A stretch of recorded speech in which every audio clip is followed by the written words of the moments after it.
Assalamualaikum warahmatullahi wabarakatuh. Perkenalkan, saya Nita Liana, angkatan 22 dari Prodi Fisika, Departemen Lokes di bagian kewirausahaan. Nah, di sini sudah ada beberapa pertanyaan dari teman-teman semua di luar sana. Nah, pertanyaan pertama itu adalah apa itu wirausaha dan kewirausahaan. Nah, bagi saya sendiri, wirausaha itu adalah proses untuk mengembangkan suatu usaha. Sedangkan kewirausahaan itu adalah bagaimana kita menjalankan proses berbisnis tersebut. Nah, untuk pertanyaan kedua itu adalah bagaimana cara menumbuhkan sikap serta minat mahasiswa dalam bidang kewirausahaan. Nah, yaitu dengan cara menumbuhkan sikap serta minat berwirausaha. Tentu pertama harus didasari dengan niat dan keyakinan terlebih dahulu. Segala sesuatu yang didasari dengan niat, insya Allah akan berjalan dengan lancar tanpa hambatan. Kemudian mencari referensi dari orang yang sukses berwirausaha untuk memupuk keinginan serta tekad untuk berwirausaha. Selanjutnya, selalu up to date nih tentang sesuatu yang berpeluang di kalangan target pasar. Contohnya seperti kemarin, masa-masa COVID-19, peluang paling banyak menjual itu adalah masker. Dan yang paling terpenting adalah relasi dari sebuah usaha itu tersebut. Untuk pertanyaan ketiga yaitu bagaimana mahasiswa memulai usaha ketika belum memiliki modal? Nah, jawabannya yaitu mahasiswa dapat memulai usaha bahkan jika belum mempunyai modal dengan berperan sebagai reseller atau dropshipper.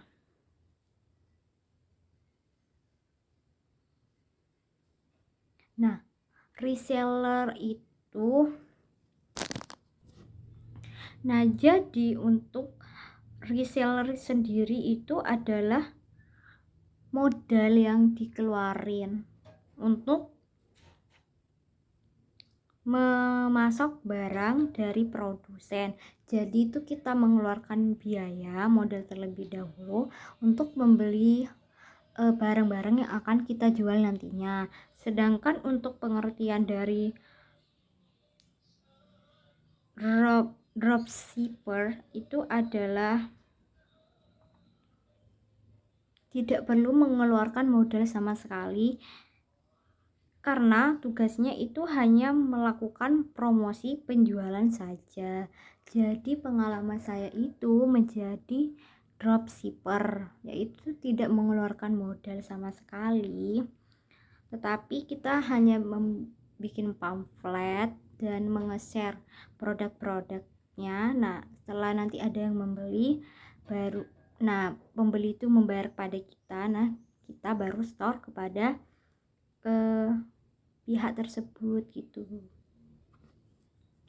Jadi menurut aku sendiri dropshipper lebih menguntungkan karena kita itu tidak mengeluarkan modal kecuali ada yang membeli. Jadi di saat pembeli itu membayar baru kita store kepada pihak tersebut. Nah, jadi kan kita itu tidak mengalami kerugian sama sekali, beda dengan reseller. Nah, kita mengeluarkan modal terlebih dahulu nih untuk membeli barang-barang yang akan dijual. Nah, kalau barang-barangnya laku itu kan sangat menguntungkan. Kalau tidak kan dapat merugikan sendiri gitu. Oke, untuk pertanyaan keempat adalah apa saja usaha yang sudah dilakukan oleh bidang kewirausahaan dalam menyediakan sumber dana. Nah, jadi bidang kewirausahaan selama satu periode kepengurusan ini memiliki beberapa program kerja yang bisa dikatakan sebagai sumber dana. Selain dari Dekana sendiri, yaitu pemasukannya dari kantin jaga, di mana itu merupakan program kerja untuk menjalankan sebuah usaha kantin yang bekerja sama dengan mahasiswa fisika berdasarkan SOP yang berlaku, dan target pasarnya adalah warga FMIPA, khususnya warga fisika sendiri. Kemudian program kerja yang kedua yaitu online shop, di mana kita memasarkan beberapa produk melalui sosial media seperti Instagram dan WhatsApp yang di-share oleh seluruh pengurus Himafi dengan target warganya itu umum. Nah, jadi untuk bidang kewirausahaan sendiri untuk all shopnya itu setiap seminggu. Nah, jadi seminggu itu bisa 2-3 kali share pamflet untuk online shop sendiri. Nah, selain itu dari pihak logistik dan kewirausahaan atau Lokes juga berusaha mencari dana melalui sponsorship, seperti bekerja sama dengan pihak Sosro melalui MOU yang telah disepakati. Jadi jawabannya itu. Untuk pertanyaan kelima, bagaimana rancangan bidang kewirausahaan menjalankan usaha online shop selama satu periode kepengurusan ini? Nah, jadi online shop kami itu dipromosikan melalui WhatsApp dan Instagram. Online shop dari kewirausahaan ini memiliki nama Instagram KWU Store. Nah, melakukan penjualan berbagai produk, baik makanan, barang, aplikasi premium, dan lain-lain kepada konsumen luar. Jadi tidak hanya di prodi fisika saja yang ingin membeli sesuatu barang, aplikasi, followers, dan sebagainya. Jadi konsep dari penjualan online shop ini yaitu dengan menge-share pamflet ke grup WhatsApp pengurus. Jadi grup WhatsApp pengurus itu akan nge-share pamflet. Nah, setelah di-share pamflet itu kan dijadiin story WhatsApp dan juga di-upload di Instagramnya kwustore.himafi, yaitu di feed dan instastory Instagram. Untuk jadwalnya tadi udah disampaikan kalau tiap minggu itu bisa 2-3 kali share pamflet.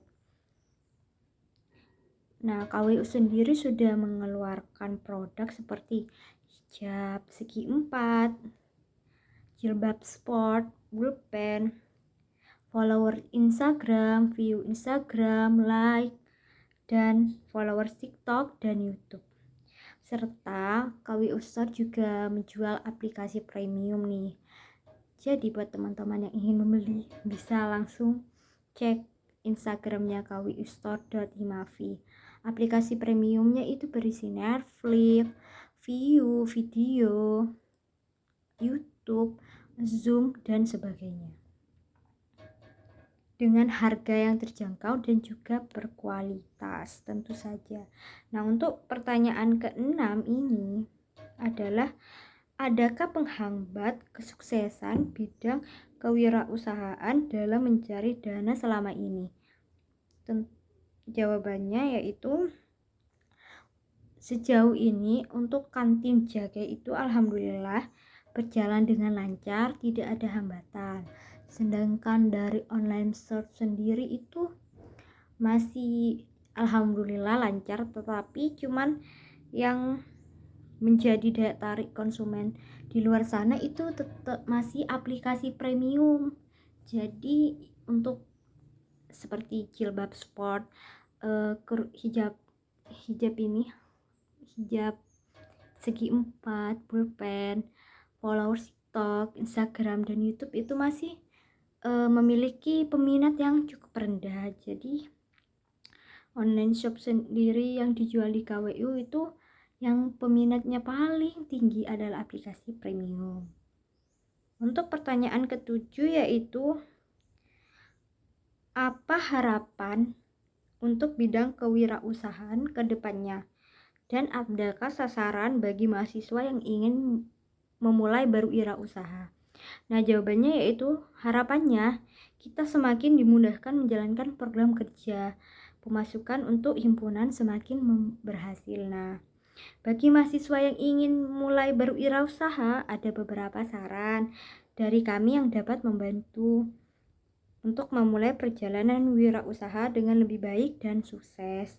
Berikut adalah beberapa tips yang mungkin untuk kalian itu berguna. Jadi yang pertama yaitu menentukan nih bidang usaha yang sesuai. Jadi kita misalnya ingin berwirausaha menjual sesuatu, misal menjual skincare atau menjual aplikasi premium atau hijab dan sebagainya. Kedua, membuat rencana bisnis. Jadi kan setelah kita mengetahui, oh kita mau menjual skincare misal, nah rencananya itu gimana, harga di pasaran itu gimana sih, apakah harganya itu mahal atau yang terjangkau saja gitu. Karena kan mungkin daya tarik di luar sana itu mungkin kalau yang mahal-mahal terus skincare-nya udah terkenal mungkin masih ada yang membeli. Nah, sedangkan kalau skincare baru yang dibuat terus dijual dengan harga mahal, mungkin konsumen di luar sana itu pembeli masih memikirkan nih mau membeli apa tidak. Jadi kan kita harus merencanakan kedepannya itu harganya sekian dengan modal yang telah kita bangun gitu. Kayak jadi kita menjual skincare terus modal yang telah dikeluarin itu kan harus, namanya berwirausaha, jadi kayak ada sisi keuntungan terlebih dahulu untuk difikirkan gitu. Jangan sampai kan kita menjalankan bisnis tersebut rugi gitu. Walaupun rugi kan ya namanya juga bisnis, juga gak apa-apa sekali-kali, tapi minimalisir untuk keuntungan gitu. Untuk yang ketiga yaitu jaringan dan bangun relasi dengan bergabung dengan kelompok-kelompok terkait seminar atau acara wisuda wirausaha untuk membangun jaringan yang kuat dan mendapatkan wawasan yang berharga. Jadi kayak kalau kita itu harus mengikuti seperti webinar dan seminar tentang wirausaha. Jadi dari sana kita juga mendapatkan ilmu bagaimana untuk memulai bisnis, langkah apa yang akan kita ambil itu, dan tentunya relasi itu sangat penting. Jadi ketika kita dikumpulkan dalam suatu acara seperti webinar kewirausahaan, nah tentu saja kan kita mengenal beberapa orang-orang yang baru kita kenal, dan sepertinya mungkin bisa diajak bekerja sama untuk bersama-sama membangun bisnis nih gitu. Jadi itu salah satu yang sangat efektif untuk memulai wirausaha. Nah, yang lain yaitu dengan mencari modal. Nah, modalnya itu bisa dari sponsorship. Jadi kita mengajak agen-agen yang sudah besar, seperti misal Frisian Flag susu gitu. Jadi kita kayak bersponsorship, bagaimana caranya gitu. Kan cari sponsorship itu untuk menambahkan dana atau modal yang masih kurang untuk kita mulai berwirausaha. Yang kelima yaitu berfokus pada inovasi dan mulailah kecil-kecilan membantu memahami pasar, mengevaluasi respon pelanggan dan mengurangi risiko kegagalan. Yang terakhir yaitu berfokus pada kepuasan pelanggan, perhatian, etika, dan tanggung jawab. Jadi kayak kita harus mengevaluasi nih di pasar tersebut, kalau dijual produk segini dengan harga segini apakah laku atau tidak gitu. Terus kita harus fokus juga pada pelanggan yang membeli itu puas atau malah kecewa dengan produk yang kita jual gitu. Semakin pelanggan itu puas pada produk yang telah dibeli, jadi semakin juga pelanggan tersebut membeli lagi di toko Anda. Jadi kayak sudah amanah banget nih tokonya, dengan harga yang terjangkau dan produknya tentu yang berkualitas. Nah, itu saja pertanyaan-pertanyaan yang kalian di luar sana mungkin tanyakan kepada kewirausaha di bidang kewirausahaan ini. Cukup sekian dari saya. Terima kasih dan mohon maaf apabila ada salah kata. Wassalamualaikum warahmatullahi wabarakatuh. Sampai jumpa.